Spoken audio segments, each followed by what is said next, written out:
जब हम सुनते हैं अगर वेस्ट बंगाल का कोई नागरिक हमारे हिंदुस्तान का नागरिक है, उसके लिए भी कहेंगे ये बांग्लादेशी है कि वो मुसलमान है। इसलिए अगर ये आप ये टारगेट करोगे हमारे अपने देश के मुसलमानों को भी, जो बंगाल में रहता है या कहीं रहता है, ये बांग्लादेशी आ गया और लोग भड़क जाते हैं हिंदू मुसलमान के नाम पे।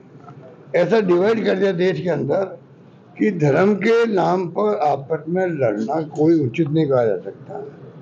हिंसा का कभी सपोर्ट कांग्रेस ने किया नहीं है। ये हिंसा भले हो जाए, जिनकी चिंता नहीं है, ये दुर्भाग्य है देश का। इसलिए मैं कहना चाहूंगा कि कांग्रेस बात कहने को बहुत कुछ है। अब इनको ये फंक्शन कर रहे हैं, मनाने दो। अब जनता समझ चुकी है, जनता समझ चुकी। 75 की बात 25 साल तो वो हो गए, करीब करीब मेरे ख्याल से 50 साल हो गए। अब 50 साल पहले के जो एक एक्शन हुआ था, उसका नतीजा कांग्रेस भुगत भी लिया और वापस इंदिरा गांधी हवा चली देश के अंदर। ऐसी हवा चली कि हम सब एमपी बने, मैं खुद एमपी बना हूँ। इंदिरा जी के चुनाव आने के बाद में जो आंधी चली इंदिरा गांधी की, उस पर मैं एमपी बना हूँ यहाँ से, और मुझे बना 45 साल हो गए हैं। तो मेरे जैसे कैसे हिंदुस्तान लोग होंगे जो आज 45 साल के अंदर आंधी में जीत के आए थे, और फिर हम लोगों ने मेंटेन किया, हमें आशीर्वाद मिला जोधपुर जनता का, बार बार बार बार बार 5 बार मुझे एमपी बनाए यहाँ पर। तो कहने का मतलब ये कि ये ऐसे लोग हैं जो इनकी अब मीडिया इनके कंट्रोल में है, मीडिया को डरा धमका रखा है, इसलिए वो बोल नहीं पा रहा देश का मीडिया। सोशल मीडिया जम के धजिया उड़ा इन लोगों की। जो सोशल मीडिया देखते होंगे, चाहे वो ट्विटर एक्स कहलाता आजकल, चाहे फेसबुक हो, चाहे इंस्टाग्राम हो, चाहे कोई भी हो, जो प्लेटफॉर्म है सोशल मीडिया में, वहाँ डिस्कशन आते रहते हैं पूरे पूरे देश के साहित्यकारों के, पत्रकारों के, वैज्ञानिकों के, आर्मी के रिटायर्ड लोगों के, एक्सपर्ट के, इतने अच्छे डिस्कशन आते हैं। नई पीढ़ी को चाहिए उन डिस्कशन को सुने। नई पीढ़ी हो, चाहे पुराने लोग, बुजुर्ग लोग भी हों, उससे आपको मालूम पड़े देश दुनिया में क्या हो रहा है। ईरान इजराइल का युद्ध हुआ, हमारी भूमिका क्या रही है। रशिया यूक्रेन का युद्ध चल रहा है, मोदी जी ने कहा मैं इनको रुकवा दूंगा। तो आज जो कुछ हो रहा है, हमारी विदेश नीति क्या रही है, लंबी बातें कहने को भी वक्त नहीं है।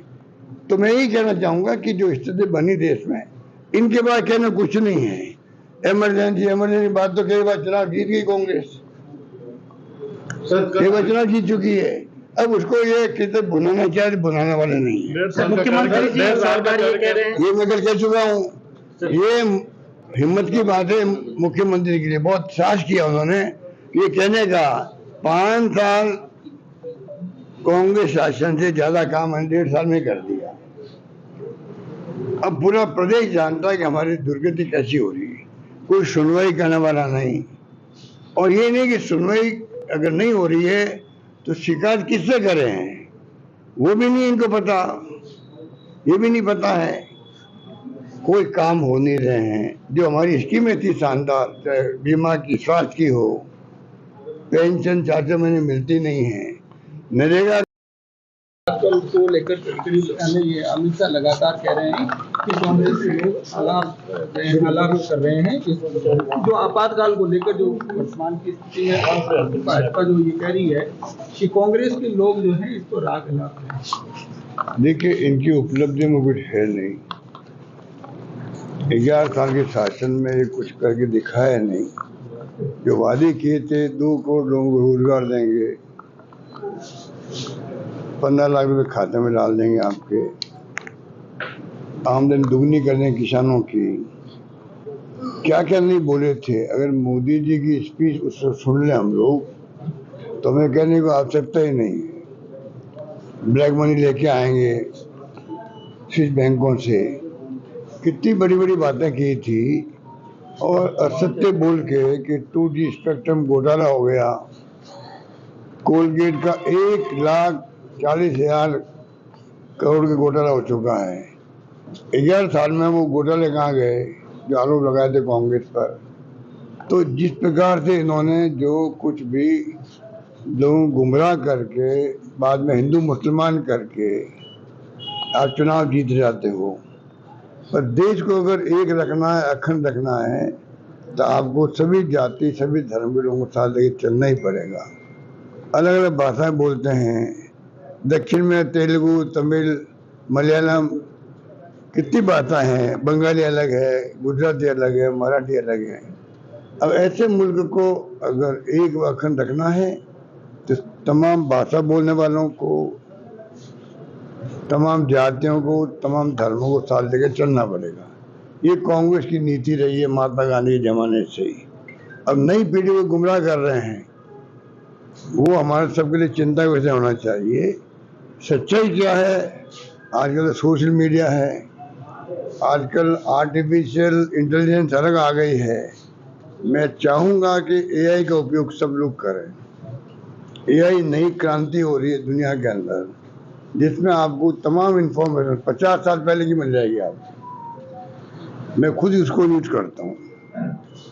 कोई चीज़ मालूम करनी हो तो आप मालूम कर सकते हो। सर, मुख्यमंत्री इस प्रकार का जब मामला है तो इतनी बातें कांग्रेस करने के लिए बहुत कुछ है। आज़ादी जंग हमने लड़ी थी, कांग्रेस के लोगों ने लड़ी थी। आरएसएस और बीजेपी ने अपनी उंगली भी नहीं कटाई उस वक्त। इनको पूछो, इनको, आप भी उस वक्त यही थे, आप इनके नेता थे बुजुर्ग। उस वक्त में इन्होंने क्यों नहीं आज़ादी जंग में भाग लिया? आज़ादी के बाद में इंदिरा गांधी की हत्या हो गई, खालिस्तान नहीं बनने दिया, राजीव गांधी की हत्या हो गई। इस परिवार, गांधी परिवार में 2 हत्याएं हुई है। किसे कहते? प्रधानमंत्री पद पर रहते हत्या हो गई। एक तरफ तो ये है इतिहास कांग्रेस शानदार कुर्बानी का, त्याग का, बलिदान का इतिहास। आधुनिक भारत दिख रहा है साइंस में, टेक्नोलॉजी में, आधारभूत संरचना में, बड़े बड़े बांध, कल कारखाने किसने बनाए? पंडित नेहरू के जमाने में। कई बातें कहने को है हमारे पास। इनके पास कहने को कुछ नहीं, इनके पास हिंदुओं को भड़काने वाला कुछ भी नहीं है। और बेरोजगारी है, उसकी चिंता इनको नहीं है। महंगाई बहुत भयंकर बढ़ रही है, उसकी चिंता इनको नहीं है। तो और क्या करेंगे? इमरजेंसी की बात करेंगे। इमरजेंसी में जो कुछ होना था, विशेष परिस्थिति में इमरजेंसी लगा दी इंदिरा गांधी जी ने, मान लो, और परिणाम हमारे खिलाफ आ गए। इंदिरा जी खुद भी चुनाव हार गई और कांग्रेस चुनाव हार गई। उसके बाद में इंदिरा जी ने और सब नेताओं ने कहा भाई ये हमारा कदम ठीक नहीं था। जब एक बार बात हमने खुद ने स्वीकार कर ली, इमरजेंसी लगाई अच्छे उद्देश्य से थे, पर उसके अंदर कई ऐसी बातें हो गई जो जनता हमारे खिलाफ हो गई और हम चुनाव हार गए हैं। उसका उन्होंने एहसास कर लिया सब ने, नेताओं ने। अब इसके बाद में कहना कुछ भी नहीं है। आप उनको फ्रीडम फाइटर घोषित कर रहे हो, क्योंकि असली फ्रीडम फाइटर तो आप में तो कोई है नहीं। जब आप इनको जो जेल में गए थे उस वक्त में, उनको आप पेंशन दे रहे हो, उनका आप सम्मान कर रहे हो, उनका दिवस मना रहे हो, ये तमाम बातें वही कर सकते हैं जिनके पास कहने कुछ नहीं हो। ये मैंने कह दिया आपको जो कहना है। वो हमने मना कर दिया उनको। ये इम्प्रेशन था कि एमएलए फंड के बने हुए भवन, इसलिए हमारे ऑफिस ने जो है कह दिया भाई इसका जाके हम लोकार्पण कर देते हैं। कल जब मालूम पड़ा हमारे शिक्षा मंत्री जी ने, जो उनकी सोच है शिक्षा मंत्री जी की, इनकी सरकार की, आप देख रहे हो। अब हमारा जो ये आपका मारवाड़ बना है, मारवाड़ इंटरनेट सेंटर, जयपुर में बनाया हमने राजस्थान इंटरनेट सेंटर, बहुत शानदार। वहाँ प्रधानमंत्री भी आ गए, सब आ गए। अब यहाँ कांग्रेस का प्रोग्राम हो रहा था, ये बीजेपी को दे रहे हैं मारवाड़ MIC,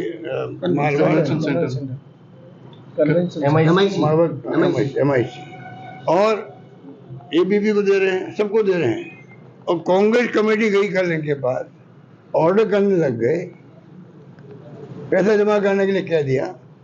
उसके बाद खबर आती नहीं था, हम तो कैंसिल कर दिया।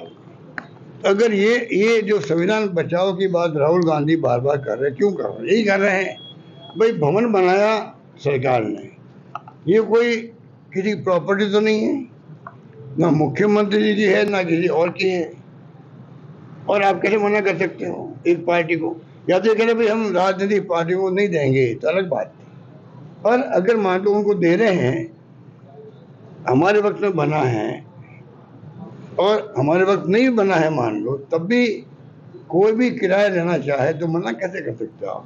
वो जो आप स्कूल की बात करें वो बात यही हुई थी, हमने फिर प्रोग्राम ही कैंसिल कर दिया। हमें जबरदस्ती नहीं करना है, हमें ऐसा नहीं भी कि मैं यहाँ का एमएलए हूँ या मैं अधिकार रखता हूँ कि इनके लोग तो लड़ लेते जा करके, हम नहीं करते, हमने मना कर दिया प्रोग्राम को। Sir, Rajasthan law and order की बात करें, आपने ट्वीट भी किया था, रेप फ्रांसी महिला का रेप भी हो गया, लॉ एंड ऑर्डर को लेकर रेप की मामला। अब बताइए, फ्रांस की लेडी का रेप हो गया, अभी अमेरिका ने जारी किया एडवाइजरी कि हिंदुस्तान में 6 राज्य ऐसे हैं जहाँ पर महिलाएं सुरक्षित नहीं है। कृपया ध्यान रखें अमेरिकन लोग, वहाँ जाएं तो कहीं रेप में भी घटना नहीं हो जाए। तो फ्रांस की लेडी घटना हो गई राजस्थान के अंदर, उन 6 राज्यों में राजस्थान का नाम नहीं था।